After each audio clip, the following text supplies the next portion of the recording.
Entonces, hermanos, les invito a que me acompañen en la lectura de Mateo capítulo 23 y vamos a leer desde el versículo 1 hasta el 11. Dice la palabra del Señor. Entonces habló Jesús a la gente y a sus discípulos diciendo: en la cátedra de Moisés se sientan los escribas y los fariseos. Así que todo lo que os digan que guardéis, guardadlo y hacedlo. Mas no hagáis conforme a sus obras, porque dicen y no hacen.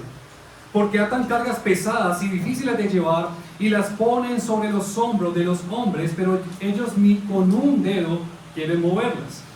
Antes hacen todas sus obras para ser vistos por los hombres, pues ensanchan sus filacterias y extienden los flecos de sus mantos, y aman los primeros sitios o asientos en las cenas y las primeras sillas en las sinagogas y las salutaciones en las plazas, y que los hombres los llamen rabí, rabí. Pero vosotros no queráis que os llamen rabí, porque uno es vuestro maestro, el Cristo, y todos vosotros sois hermanos. Y no llaméis Padre vuestro a nadie en la tierra, porque uno es vuestro Padre, el que está en los cielos. Ni seáis llamados maestros, porque uno es vuestro Maestro, el Cristo. El que es el mayor de vosotros sea vuestro siervo. Amén. Hoy les quiero compartir un tema que le he titulado: la doctrina o la sana doctrina no es suficiente. La sana doctrina no es suficiente. Es lamentable, es muy lamentable que hoy en día encontrar una predicación fiel, una predicación bíblica en el cristianismo contemporáneo es difícil, es muy difícil.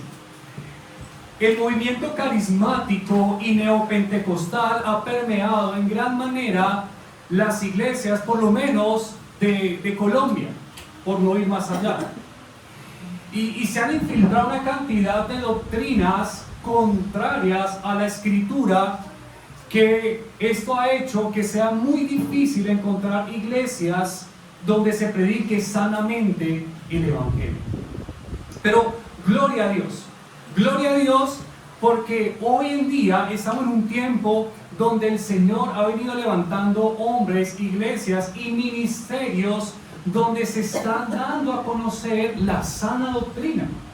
Yo recuerdo cuando yo inicié mi vida cristiana, aproximadamente unos 13, 14 años atrás, no se veía la cantidad de páginas o de ministerios o de predicadores como hoy en día se ven, que están promoviendo y enseñando realmente la palabra de Dios. Hoy en día ya podemos acceder a páginas en YouTube, en las redes, en internet, iglesias, donde se está mostrando, donde se está predicando un evangelio bíblico. Y gloria a Dios por ello, mis hermanos, porque eso es como un faro de luz en medio de tanta oscuridad, de tantas tinieblas. Y esto apenas se está iniciando, porque muchos hermanos están en lugares o viven en lugares donde no hay iglesias bíblicas. Hay hermanos que se conectan con nosotros, los estudios bíblicos, porque donde viven no hay iglesias bíblicas. Esto apenas se está iniciando, pero gracias al Señor que ya estamos accediendo a esos materiales donde se está promoviendo un evangelio bíblico, se está predicando un evangelio bíblico, y de verdad que le damos gracias al Señor por ello. Pero mis hermanos, miren, la cuestión es que nos estamos yendo a un extremo que tal vez puede ser igual de dañino del extremo que venimos, ¿sí? Nosotros, o creo que muchos aquí, hemos salido de iglesias, si es que se le puede llamar así, donde no se predica el evangelio, donde todo es emocionalismo, donde han hecho el Espíritu Santo una fuerza que te mueve solamente las emociones, y que si tú sientes, o que si tú te caes, o que si tú tiemblas, entonces ahí está el Espíritu. Y claro, definitivamente nos hemos dado cuenta que esto no enseña la Biblia. Y gracias al Señor que hemos llegado a lugares, a iglesias, a ministerios. Hemos conocido predicadores que están predicando fielmente la palabra. Pero nos hemos ido al otro extremo, igual de dañino, de pensar que por el hecho de que yo ya conozca la sana doctrina, entonces ya con eso es suficiente. Y quiero decirles, mis hermanos, que no es suficiente. Yo he podido ver cómo muchas personas creen que porque ya conocen algunas doctrinas bíblicas, que porque ya están accediendo a algunos materiales de teología, ya dicen, wow, la hicimos, ya, gol. No la hemos hecho, no la hemos hecho. Porque reitero, la sana doctrina por sí mismo o por sí misma no es suficiente, y vamos a ver por qué. Como acabamos de leer, veíamos al Señor hablándole a sus discípulos y a la audiencia en general, diciéndole algo que nos puede llevar un poco como a la confusión, porque Jesús le decía a ellos que los maestros religiosos, los escribas y fariseos, y recuerden algo, mis hermanos, los líderes religiosos encargados de enseñarle la ley de Dios al pueblo eran los escribas, y la mayoría de escribas eran fariseos. Entonces se le dice a ellos, en la cátedra de Moisés se sientan los escribas y los fariseos. ¿Qué significa esto? Significa de que estos hombres enseñaban de alguna manera la ley de Dios que le reveló a Moisés, o la ley de Moisés, como ellos le llamaban. Mira lo que dice el versículo 3, dice, así que todo lo que os digan que guardéis, guardarlo y hacerlo, mas no hagáis conforme a sus obras. El Señor está diciendo a ellos, lo que ellos les enseñen, obedezcan. Y aquí es donde puede estar la confusión. ¿Por qué? Porque ustedes saben que muchas veces el mismo Señor advertía a sus discípulos de las enseñanzas erradas de los fariseos. Tengamos en cuenta algo, si bien es cierto que muchos de los fariseos enseñaban tradiciones de hombre, que lo vamos a ver más adelante, también dentro de sus enseñanzas se podían rescatar cuando ellos se limitaban a enseñar la ley de Moisés. Entonces, como si es ley de Dios, pues entonces los discípulos debían de obedecerla, debían de acatarla, debían de escucharla. Porque la palabra de Dios es palabra de Dios, aunque la predique el mismo diablo. Y si la predica el mismo diablo, pues tenemos que obedecerla, porque es palabra de Dios, ¿o no? Entonces eso es lo que Jesús les estaba diciendo a sus discípulos.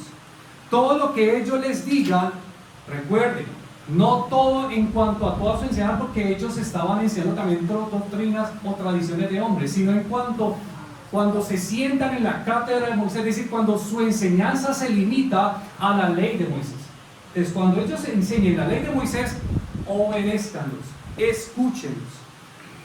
Ahora, la cuestión aquí es que el Señor dice algo muy interesante, y Él dice, escúchenlos, pero no hagan conforme a lo que ellos hacen. No hagan conforme a lo que ellos hacen. ¿Por qué, Señor? ¿Por qué no podemos hacer lo que ellos hacen? Y el Señor dice, porque dicen y no hacen. Es decir, ellos enseñan la ley de Dios, pero no la ponen en práctica, no la ponen por obra. Entonces, escúchenlos, pero no sigan su ejemplo. Entonces, ¿por qué decimos, mis hermanos, que la sana doctrina no es suficiente? Porque la sana doctrina tiene que ir acompañada de otros elementos que le da el complemento a la total y completa palabra de Dios en la vida de un creyente. Y yo les voy a dar tres elementos tres complementos que la sana doctrina debe de tener. Porque si la sana doctrina que usted dice creer no lleva aparejados estos tres elementos, usted caería en la misma categoría de un fariseo moderno. Porque lo sabe. Lo sabe. Hoy en día hay muchos fariseos modernos. Fariseos 2.0, ¿no? Sí, sí. Se están levantando muchos hombres con una excelente teología, con una excelente y precisa ortodoxia, pero hasta ahí, nada más.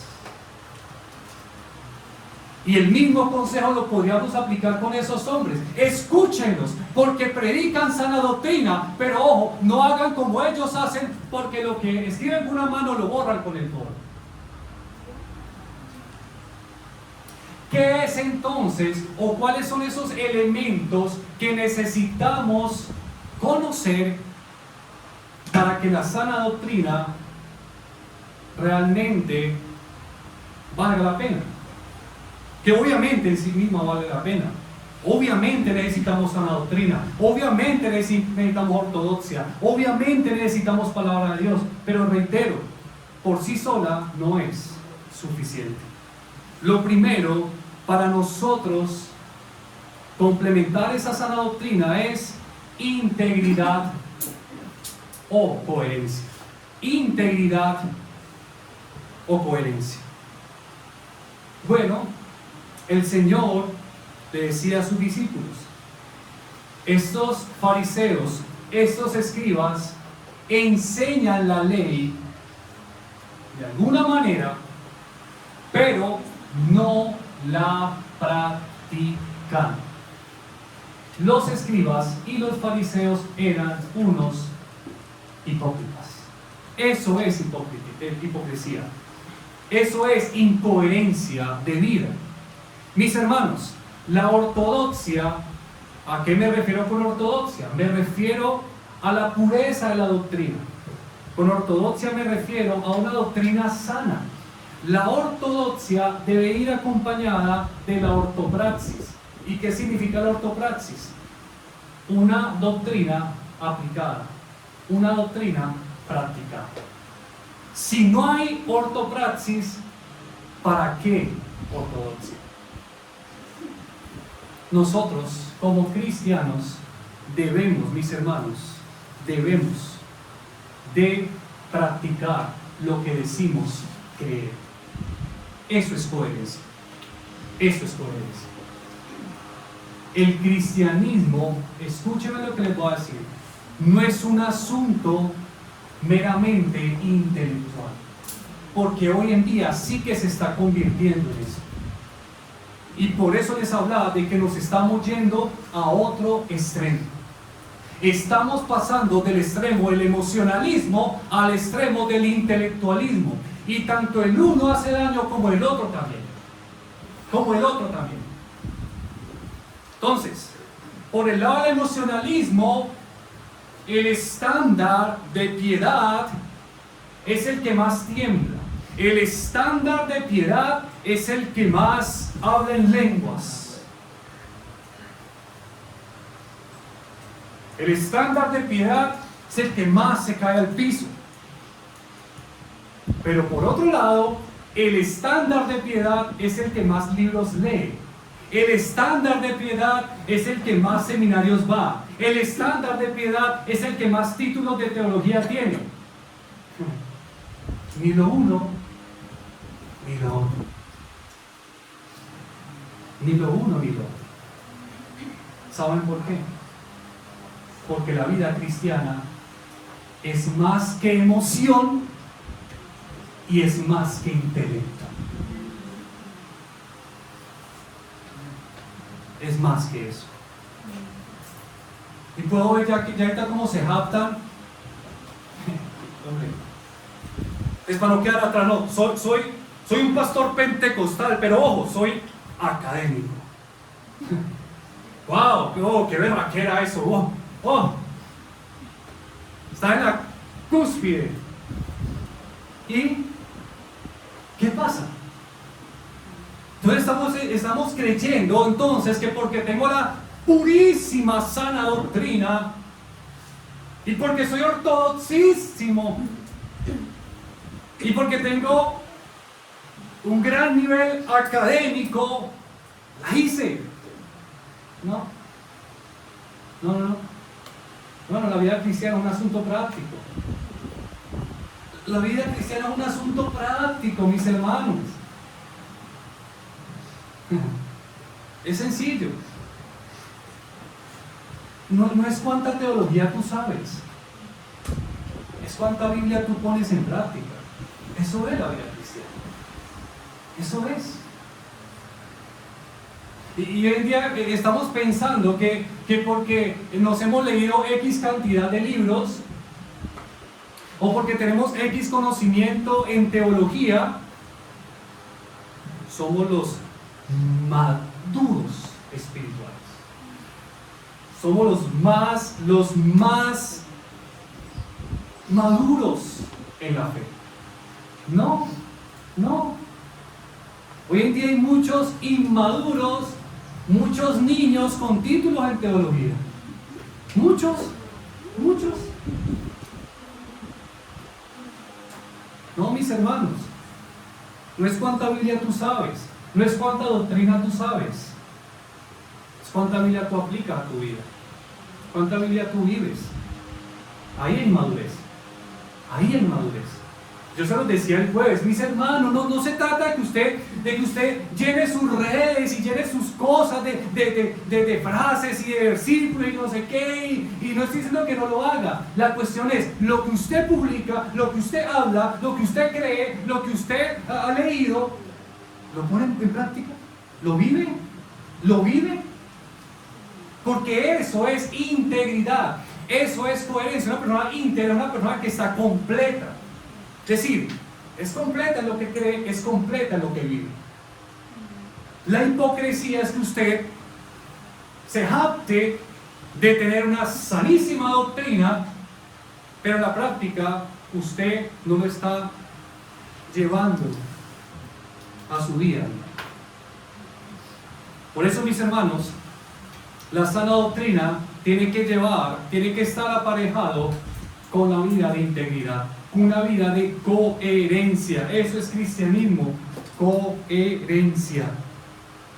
Y quiero aquí decirles o hablarles a aquellos hermanos que tienen ese deseo por enseñar la palabra de Dios, tal vez como pastores, tal vez como maestros, o ustedes hermanas, tal vez que el Señor le ha dado un don también de enseñar a otras mujeres. Quiero decirles algo. Santiago por eso nos advierte: hermanos míos, no os hagáis maestros muchos de vosotros, sabiendo que recibiremos ¿qué? Mayor condenación. ¿Por qué?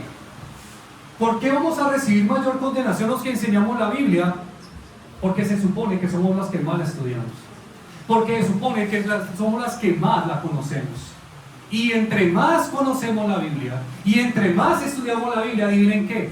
Pues tenemos la responsabilidad de obedecerla. Pues dice Santiago 3:1: no os hagáis maestros muchos de vosotros. Como quien dice, tranquilos, piénselo. Porque pararse en un púlpito no es simplemente desplegar toda la teología que usted sabe, no. Es más que eso. Es más, mis hermanos. ¿Saben qué es lo difícil de enseñar? Lo difícil de enseñar no es solamente que usted tenga que estudiar para armar un sermón. Eso no es lo más difícil. Lo más difícil no es pararse aquí delante de un público y exponer ese sermón con claridad. Eso no es lo más difícil. ¿Saben qué es lo más difícil? Lo más difícil es cuando uno se baja de aquí. Ahí es lo más difícil. Porque cuando uno se baja de aquí, o cuando la prédica termina, o cuando la enseñanza termina, ¿saben qué? Ya tengo que empezar a predicar no con mi boca, sino con mis hechos. Y eso es lo más difícil. Eso es lo más difícil. Por eso, mis hermanos, tenemos que tener temor y temblor. Cuando realmente estamos pensando, no es que yo quiero enseñar, no es que me pongan a enseñar, que me pongan a tú en tico. Cálmate, ventarrón. Pues sí, estás viviendo lo que quieres predicar. Miren, mis hermanos, yo a ustedes los puedo engañar fácilmente, porque ustedes no saben yo qué hago durante la semana. No tienen ni idea de lo que yo hago durante la semana. Si yo estudio, o si yo ese sermón lo saqué de ChatGPT, le dije, ChatGPT, y tú sermón para el domingo rapidito, y me lanzan unos bosquejos impresionantes. Y uno dice, wow, ¿qué tiene esto? ¿Qué es? Una cosa impresionante. Y todo el día están aquí rascando el ombligo. Y ustedes sanos de la vuelta. ¿Sí? Ustedes no saben. Ustedes no saben mi vida secreta. Y yo los puedo engañar fácilmente. Pero hay alguien que nos puede engañar mucho, que es la que me conoce y la que está todo el tiempo conmigo. Y aquí mi esposa fácilmente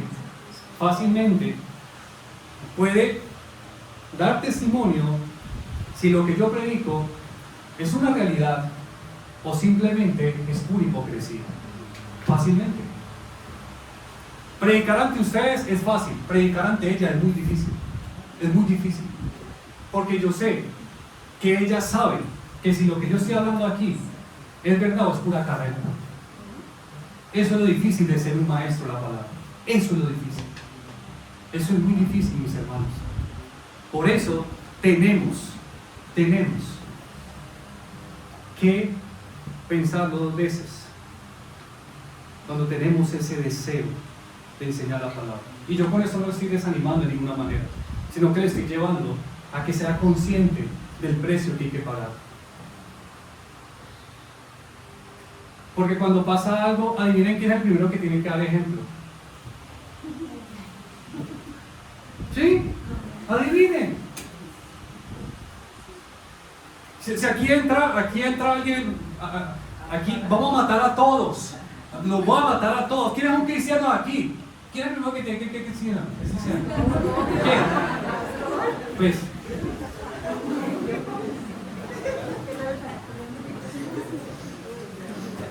¿Quién es el que no se puede enojar?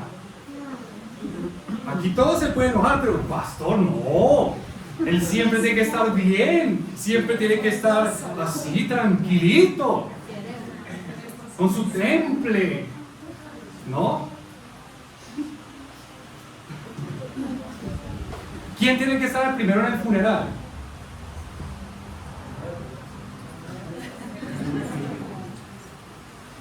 ¿Por qué? Porque es que se supone que tenemos que aplicar lo que enseñamos, ¿no? Ese es el peso, mis hermanos. Ese es el peso. Ahora, no solamente estamos hablando de pastores o maestros, estamos hablando de todos, somos cristianos. Yo les decía al juez, hermanos, recuerden, somos cristianos. Y entre nosotros tenemos un peso de responsabilidad en su trabajo, en su casa, en su familia, en su vecindario, porque todo el mundo nos está viendo a ver qué hacemos. Todo el mundo nos está viendo, ¿o no? Y ahí medio usted haga algo malo en su trabajo. ¿Y usted no es que es cristiano? Tenemos un peso de responsabilidad. ¿Por qué? Porque la gente sabe, porque la gente asume que lo que nosotros predicamos tenemos que aplicarlo. Pero lastimosamente hay muchos que hablan muy bonito, se tiran unos sermones, y dicen, wow. Se tiran unas prédicas, se tiran unas consejerías, y dicen, uy, qué hermano tan sabio. Pero viven, hablan muy bonito, pero viven muy feito.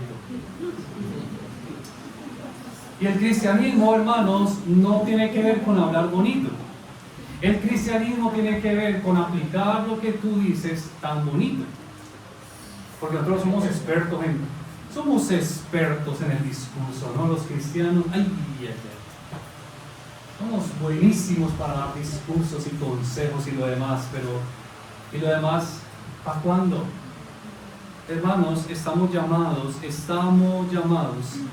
a aplicar a nuestra vida diaria lo que decimos creer. Porque si no, de nada sirve toda tu sana doctrina. De nada. De nada. Y ojo, mis hermanos, porque entre más sana doctrina conocemos, más responsabilidad tenemos de vivirla. Mire, usted a veces los simpatizantes de iglesia o los asistentes de iglesia no saben a qué están metiendo. No saben.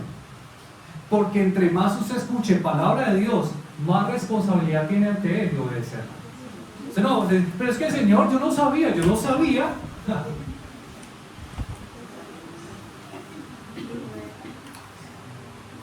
El segundo aspecto que complementa la sana doctrina es la misericordia. ¿La qué?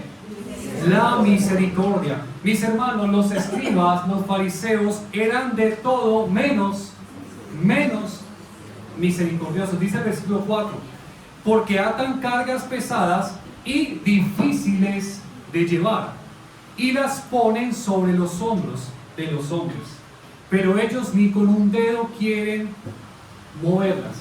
¿Qué hacían los fariseos? ¿Qué hacían los escribas? Bueno, ellos se inventaban una cantidad de reglas, se inventaban una cantidad de normas y le decían a la gente, bueno, tienen que cumplirlas. Les voy a dar algunos ejemplos. En el día de reposo ellos no podían sanar a nadie. Imagínense, se ve un enfermo ahí, en el día de reposo nadie le podía sanar. Nadie. Acuérdense cuando Jesús sanaba el día de reposo, que a él le da una rabia. ¿Cómo es posible? Mire ese nivel de dureza de esta gente, que no se compadecía del enfermo para sanarle, y más bien les daba rabia por quebrantar su propia tradición. Otra vez que cuando los discípulos una vez estaban con hambre y cogieron algunas espigas de trigo, ¿recuerdan? Y uno apareció estos, estaban trabajando en el día de reposo. Pues venga, tenemos hambre, no podemos comer. Y con otra ley que definitivamente abrumaban a las personas, ellos le decían, sus buenas obras tienen que ser mayores a sus malas obras, porque si no, pues entonces no se va a salvar. Imagínese uno cómo puede vivir pensando con esa incertidumbre: ¿será que yo he hecho más buenas obras que malas obras? ¿Cómo va mi récord? ¿A quién le pregunto? ¿A crédito a quién? Sí, o sea, imagínese que a usted le digan, no, es que sus buenas obras tienen que ser mayores que sus malas obras para que se pueda salvar. Y a mí, ¿quién me dice cómo voy? ¿O voy a favor o voy en déficit? ¿Quién me dice eso? Que la gente se abrumaba, la gente estaba llena de temor, de zozobra, incertidumbre. Y ojo, porque ellos no solamente abrumaban al pueblo con leyes de sus propias tradiciones, y tienen que cumplirlas, y tienen que cumplir una cantidad de leyes, y el pueblo cansado, el pueblo agobiado de tantas leyes. Y aparte de eso, ¿sabe qué hacían estos personajes? Que cuando el pueblo no las cumplía, le caían encima, con reprensiones, con reprimendas. ¿Y por qué no la cumpliste? ¿Y por qué esto? ¿Y por qué lo otro? Como dice el famoso dicho, ni rajaban ni prestaban el hacha. Ellos veían así al pueblo, cargaban al pueblo con leyes, con tradiciones, con normas, y aparte de eso, les caía encima cuando no las cumplían. Eso eran los fariseos. Llenaban de culpa innecesaria a las personas, las llenaban de frustración, las agobiaban. Mis hermanos, el conocimiento de la sana doctrina nos tiene que llevar a ser misericordiosos. El conocimiento de la sana doctrina nos tiene que llevar a ser misericordiosos con el pecado de aquellos que realmente están arrepentidos. No puede ser que nosotros tengamos una actitud dura e implacable con aquellos que necesitan ser restaurados, que necesitan ser levantados, que necesitan ser animados y no destruidos. Nosotros no estamos para caer encima a nadie, mis hermanos. Nuestro rol como cristianos no es el rol de juez. El rol de juez le pertenece a Dios. Nuestro rol no es condenar. Nuestro rol es levantar, es animar, es tener misericordia. Mis hermanos, miren, ¿de qué sirve tanta ortodoxia en la mente si no hay misericordia en el corazón? ¿De qué sirve? Creo que si nosotros hiciéramos un test o una pregunta de evaluación, uno de los atributos que más exaltaríamos de Dios, ¿saben cuál es? ¿Saben cuál es? ¿Usted cuál atributo exaltaría más de Dios? ¿Cuál le mueve más? ¿Cuál? Creo que a muchos de nosotros el atributo que más nos mueve, nos conmueve, es la misericordia y la gracia de Dios. ¿Y saben por qué? Porque eso es lo que hemos recibido de Él una y otra vez. Si Dios es tan grande en misericordia, ¿quiénes somos nosotros para hacer todo lo contrario de lo que Él es? ¿Quiénes somos nosotros?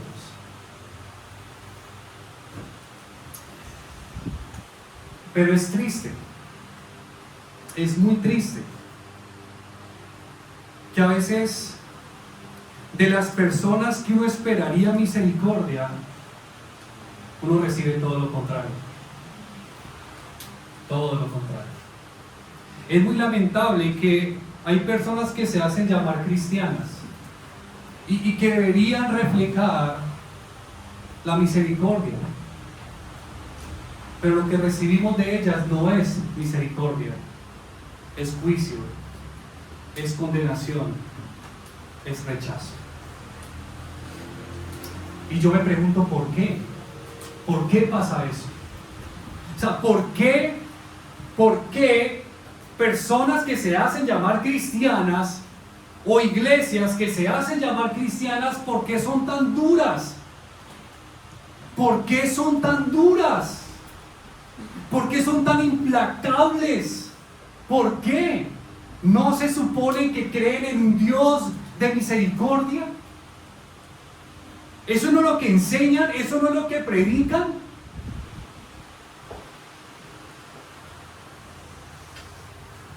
Y yo creería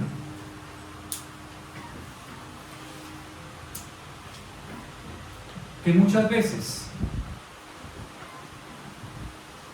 caemos, porque me incluyo, en el error de ser duros con los demás, porque nos creemos unos santurrones.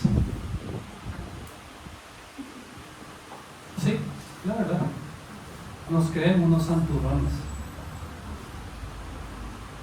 nos creemos muy santos. Y cuando nos creemos muy santos, y cuando nos creemos muy buenos, y cuando nos creemos muy puros, vemos a un hermano caer en pecado, y en vez de levantarlo para restaurar, le caemos encima. Y nos escandalizamos. Pero ojo, cuidado, cuidado. No se escandalice cuando usted ve a un hermano caer en pecado, porque tal vez el próximo sea usted.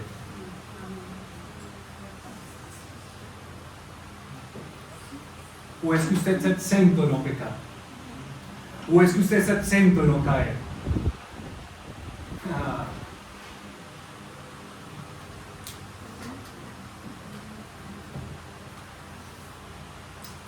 Mis hermanos, el fariseísmo no se ha ido de nuestras iglesias. El fariseísmo no quedó en el tiempo de Jesús. Hoy en día también hay mucho fariseísmo, muchísimo fariseísmo. Mire lo que dice el Señor en Mateo capítulo 9, del 10 al 13.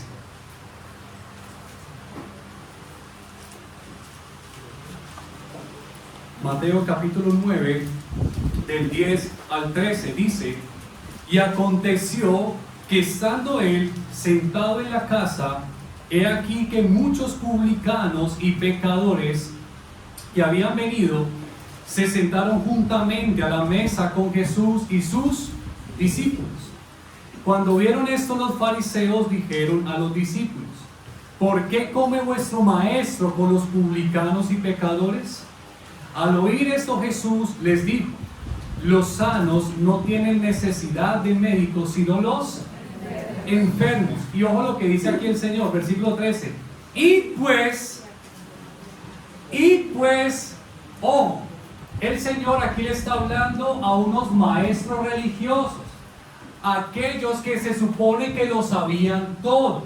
Pero el Señor dice: y aprender. Es decir, Jesús mandó a aprender a los maestros.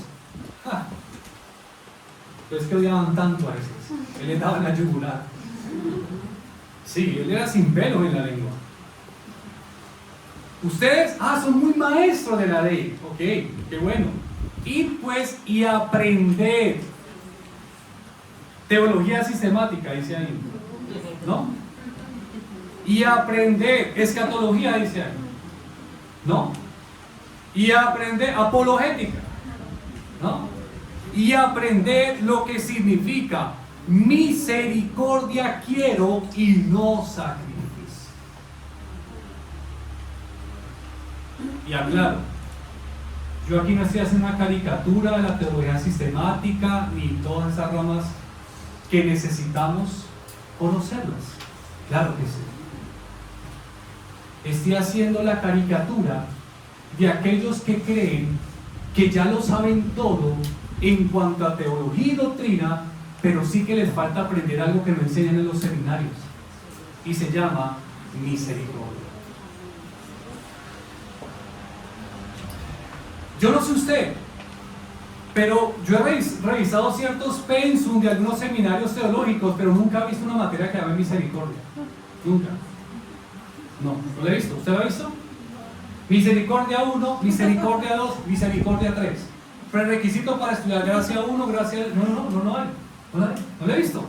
Si la hay, me dicen. Pero no lo he visto. ¿Saben por qué, mis hermanos? Porque la misericordia no es un asunto intelectual. Porque la misericordia no es un asunto académico. No lo es. No lo es.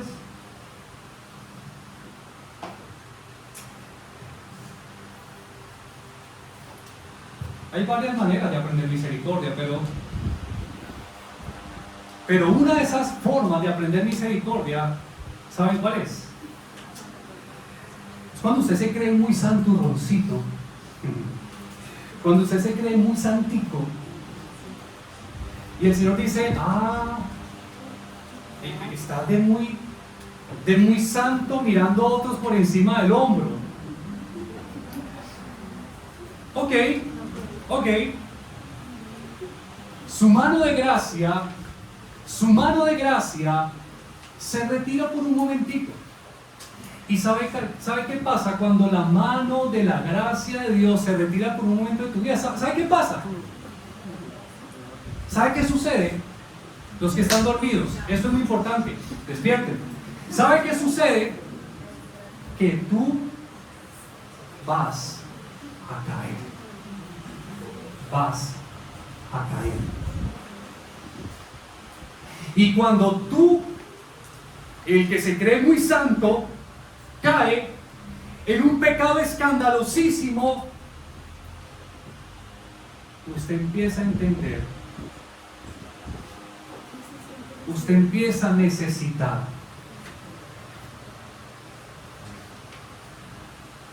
que te animen, que te alienten, que te perdonen si fallas. Y empiezas a entender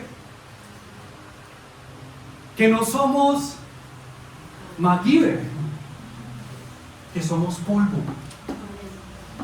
que somos débiles, que somos carne y hueso, y que si tú no has caído, que si tú no has fallado, que si tú no has pecado, porque la gracia te ha sostenido. Solamente la gracia. Solamente la gracia. Qué irónico, y es que nosotros somos los que más predicamos de la gracia, pero no la hemos entendido. No. La gracia para muchos es un asunto meramente intelectual nada más, académico, de libros. Porque cuando entendemos lo que es la gracia misma nos lleva a entender que somos frágiles, débiles, incapaces, que fácilmente nos desviamos, que fácilmente caemos, que fácilmente fallamos, que somos ovejas torpes. Y yo, ¿cómo voy a tratar con tanta crueldad a otros si yo necesito ser tratado con misericordia? ¿Yo cómo le voy a caer encima a otros si yo no quiero que me caigan encima a mí?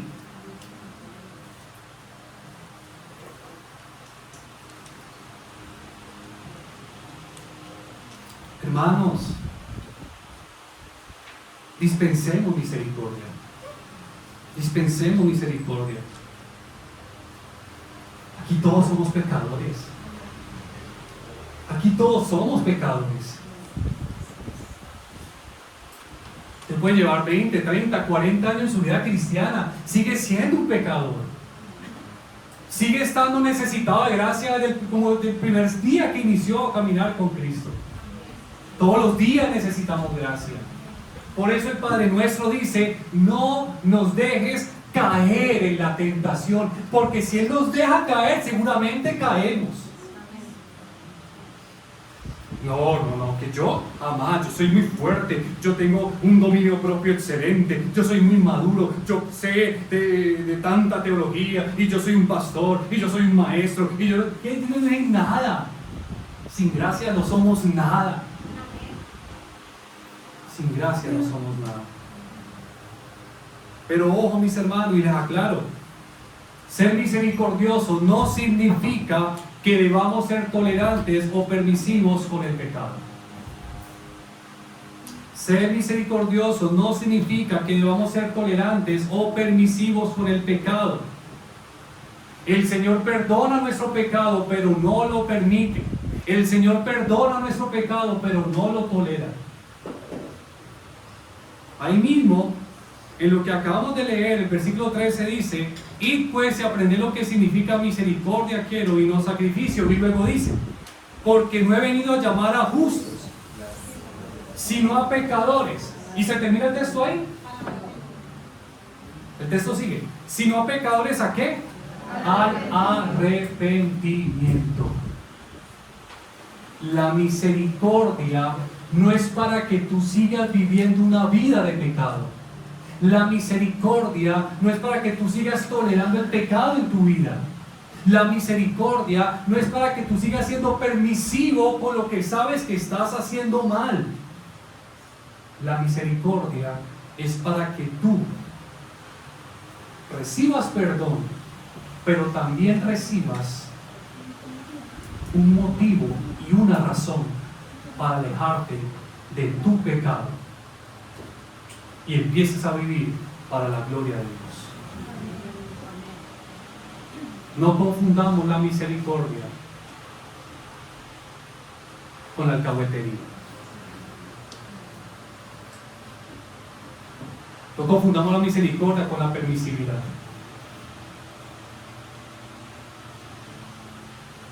Porque Dios es un Dios misericordioso, pero también es fuego consumidor.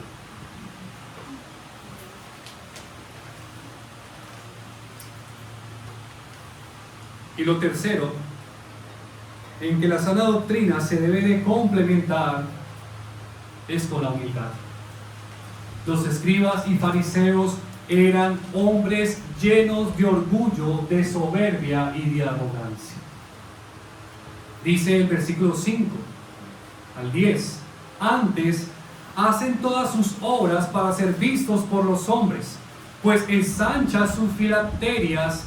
¿Qué eran filacterias? Filacterias eran unas cajitas que ellos se ponían y se amarraban en el brazo izquierdo que tenían textos bíblicos.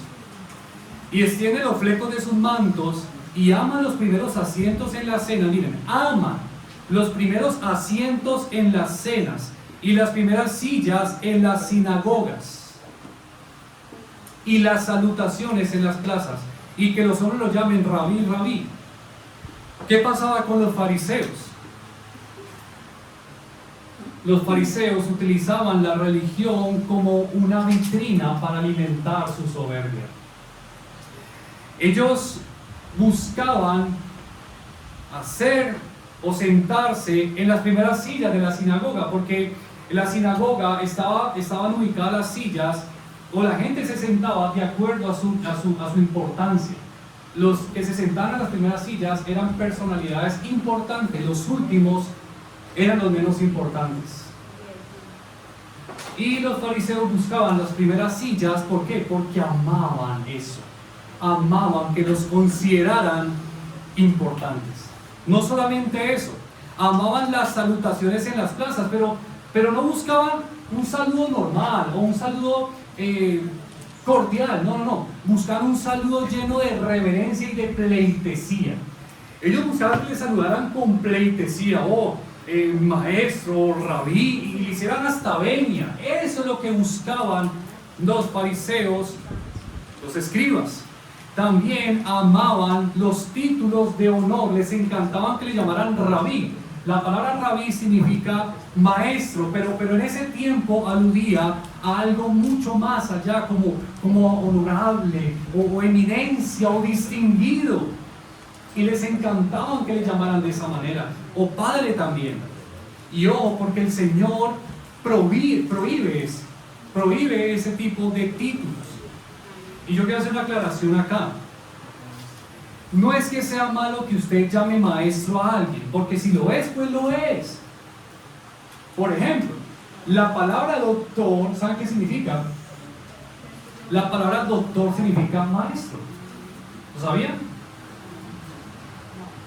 Ok, ya lo saben. La palabra doctor significa maestro, y la palabra doctor se deriva del latín rabí, tiene la misma raíz, maestro, ¿sí? Por eso no le diga doctor a su odontólogo, a menos de que tenga un doctorado. Bueno, luego hablamos del tema. El caso, mis hermanos, es que el título como tal en sí mismo no es malo. Lo que es malo es amar los títulos y buscar que te llamen por los títulos, creyendo que nuestra identidad radica en títulos. Y luego dice, no llamen a nadie padre. Ahora también aclaro, no es que usted llegue a su casa y salude papá, buena don Arnulfo. Y ese le dice, ¿qué le pasó? ¿Cómo así? Usted me decía papá, ¿verdad? No, pues que la Biblia dice que no digan a nadie padre. No falta. No, mis hermanos, Jesús se está refiriendo a títulos honoríficos, a tal punto de que esas personas buscan a un ser más apreciados que el mismo Dios. Ese es el problema. Cuál dice, maestro solamente uno, Jesús. Y me interesa lo que dice Jesús ahí en este texto cuando dice,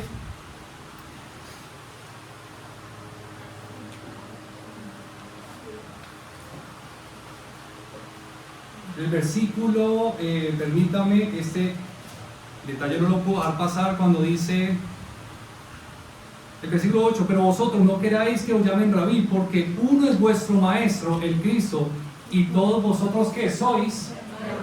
Sois hermanos. ¿Qué estamos buscando nosotros? ¿Qué estamos buscando? Yo una pregunta, ¿usted por qué quiere servir al Señor? ¿Usted por qué quiere servir a Dios? ¿Para qué? ¿Para que sea honrado en la iglesia? para que le llamen maestro, pastor, o hoy en día que está de moda, apóstol, profeta, reverendísimo. Porque queremos servir al Señor de verdad, porque queremos posiciones, queremos que nos respeten, queremos que nos hagan pleitesía. Que tu deseo de servir al Señor sea un deseo genuino y que no sea motivado por posiciones, que no sea motivado por puestos, que no sea motivado por títulos. ¿Sabes por qué? Porque si esa es tu motivación, tú no le estás buscando servir a Dios, le estás buscando servirte a ti mismo. Porque lo que las personas están buscando hoy en día es llegar rápidamente a puestos de autoridad para mandar a todo el mundo. ¡Ja! Ya por fin estoy aquí, y mandar allá,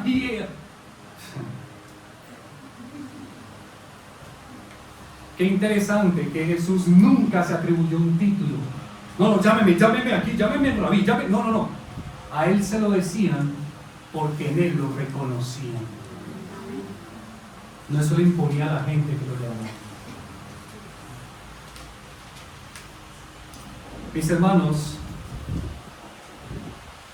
la otra lección que nosotros debemos aprender, y que lastimosamente esta materia tampoco está en el seminario, en los estudios bíblicos, se llama humildad.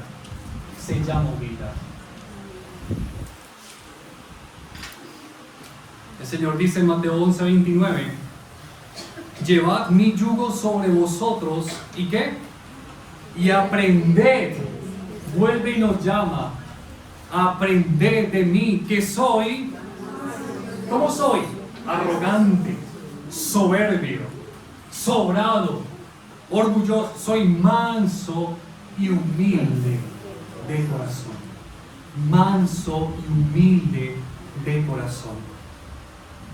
Esa lección es la primera lección que debemos aprender. Antes de usted, miren, y se lo digo de corazón, antes de usted meterse a aprender teología sistemática, hermenéutica, exégesis homilética y tener el título de teología y licenciatura, lo primero que tienes que hacer es aprender humildad. Porque si tú no aprendes humildad con todos esos títulos y con todo ese conocimiento, vas a hacer mucho daño, muchísimo. La sana doctrina no es suficiente. Yo les voy a dar 3 ejemplos de contradicción. Primero, el carro es blanco pero negro. Segundo, estoy seco pero mojado. Tercero, un cristiano orgulloso. Esa es la contradicción más grande.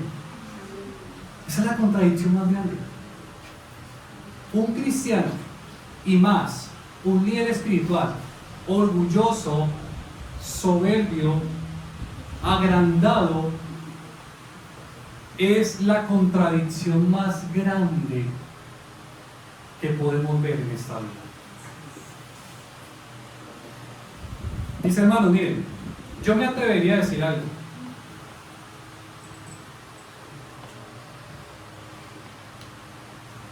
Un cristiano o un líder espiritual que se caracterice por el orgullo, por la soberbia, por la prepotencia, por más conocimiento que tenga, es una persona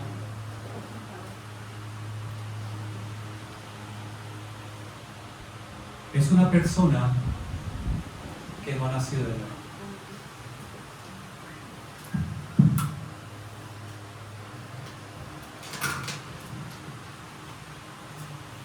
Se lo sostengo y le firmo donde sea.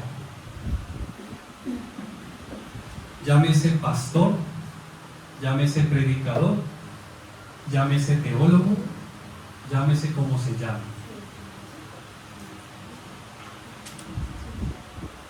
Todos aquí lidiamos con el orgullo. Todos.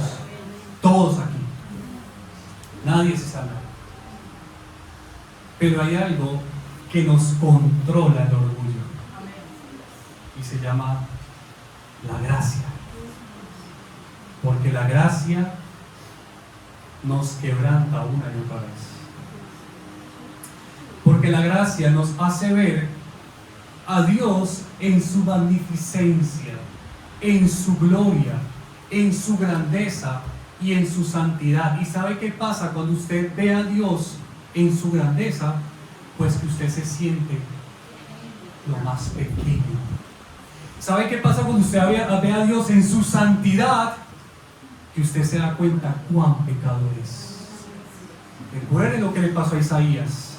Cuando él vio la visión de la gloria de Dios y los ángeles diciendo: santo, santo, santo. ¿Y qué dijo él? Ay de mí, que soy hombre de labios inmundos.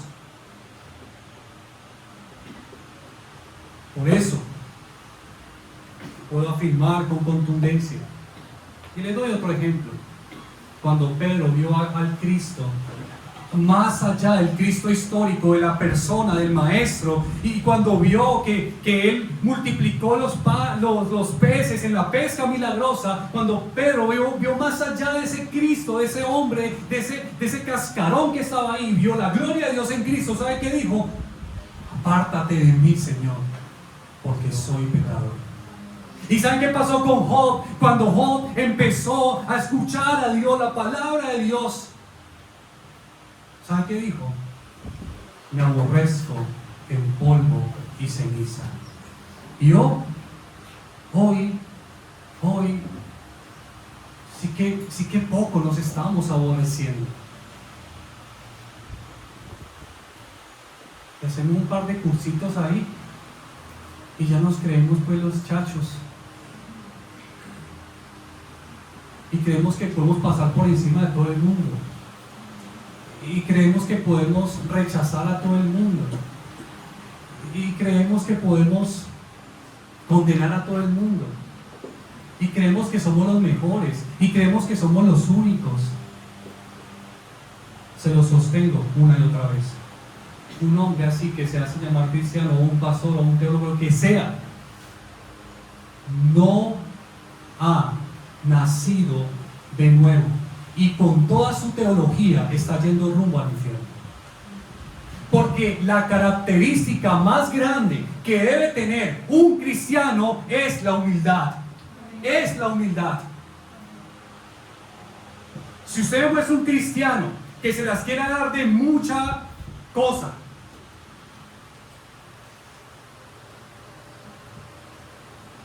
que se jacte de sus dones, de sus talentos, de su conocimiento, y se crea pues el mal, no, yo predico mejor, yo hablo mejor, yo enseño mejor, yo hago mejor, yo tengo esa experiencia, no ha nacido de nuevo.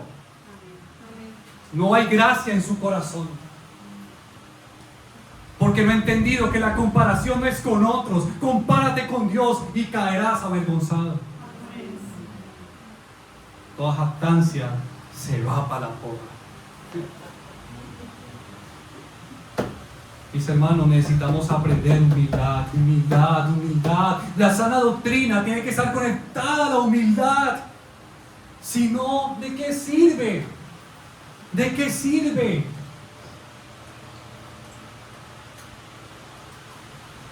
Permítanme darles estas últimas exhortaciones a ustedes como iglesia. Iglesia amada, por favor, no se dejen deslumbrar por el conocimiento, mis hermanos. No se dejen deslumbrar por el conocimiento teológico. Eso es fácil. Eso es fácil. Eso es muy fácil. Eso cualquiera lo puede tener, hasta un impío. Usted mete a estudiar un impío a una licenciatura en teología y ahí lo tiene con conocimiento en teología. Eso cualquiera lo puede tener.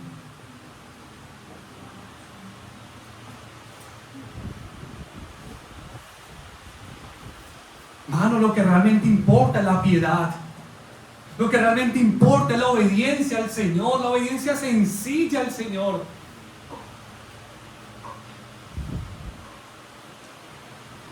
Vale más un corazón avivado que una mente informada, que un intelecto informado. Vale más, vale más. Te va a costar todo mantener tu corazón avivado por Dios. Te va a costar todo, todo. Ustedes saben lo que estoy diciendo.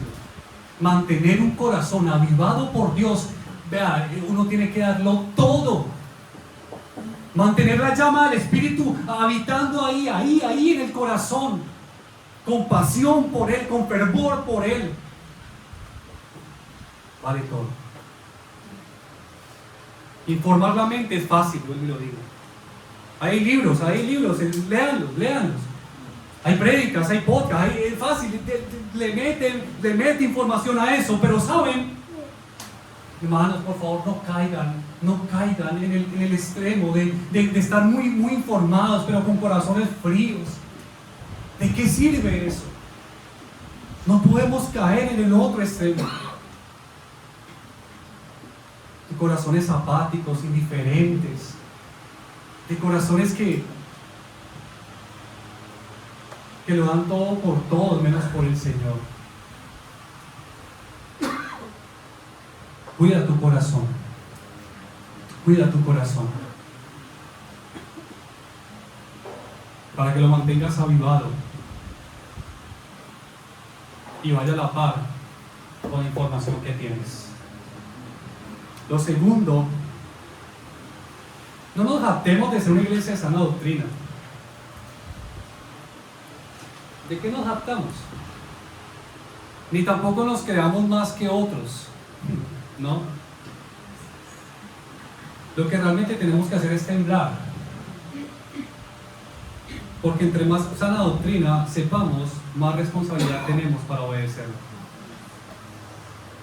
y de enseñarla a otros.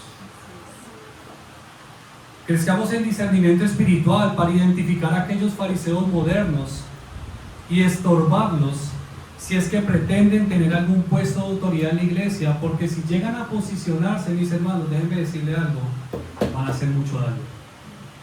Van a hacer mucho daño.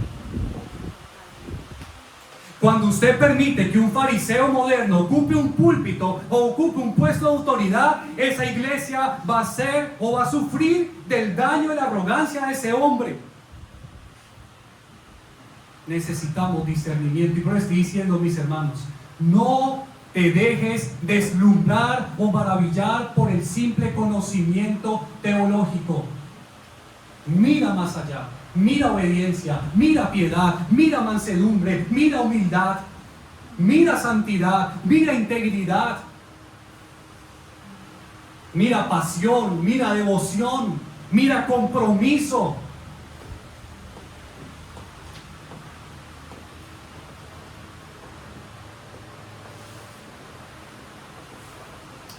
Hermanos, recuerden